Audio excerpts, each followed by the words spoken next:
जगन्नाथ, हे जगन्नाथ, तेरी कृपा रहेगी मेरे बेटे पे। कालियार करुणा सुस्थ हेउछि कोमाकु चली जाइथिबा 8 वर्षर शिशु गत नवेम्बर 8 तारिख रे भाइराल होइथिला सिंह द्वार रे एक भावविहल दृश्य।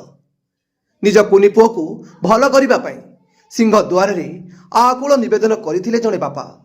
एबे पुणी सेही व्यक्ति जनक आसी बड़ ठाकुर को धन्यवाद जणाउछंती। कालियार महिमा किए बा बुझिबो, सेही बड़ शांत ही जणा तांको निज भक्तर कथा। केतेबेले केउ रूपरे आसी कष्ट लाघव करती ताहा तांकु ही गोचर। राजस्थान रु आसीथिले जणे भक्त पासवाड़ार प्रकाश भोई।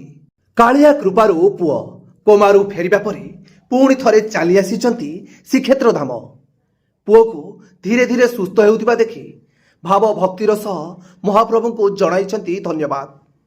पिला बेलू सुस्थ थिला कुनी छुआटी, मात्र 7 वर्ष बयस रे हठात असुस्थ होई पड़िथिला। मेडिकल ले भर्ती हेबा परे जना पड़िला मुंड को रक्त संचालन ठीक भावे हेई पारुनी।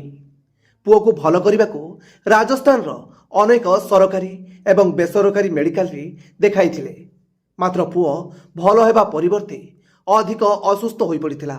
आउ शेष रे कोमा को चली गला।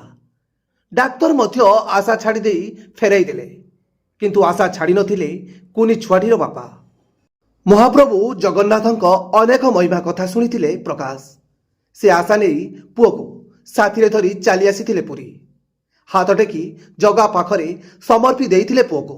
गत किछि दिन हैला सोशल मीडिया रे बेस भाइराल हेउथिला सेही वीडियो। एबे धीरे धीरे सुस्थ हेउछि सेही कुनी पिलाटी। अधिक चिकित्सा पई एबे प्रशासन पक्षरु कुनी पिलाटी को जिला मुख्य चिकित्सालय रे भर्ती करा जाइछि। ब्यूरो रिपोर्ट 10 बजे टीवी।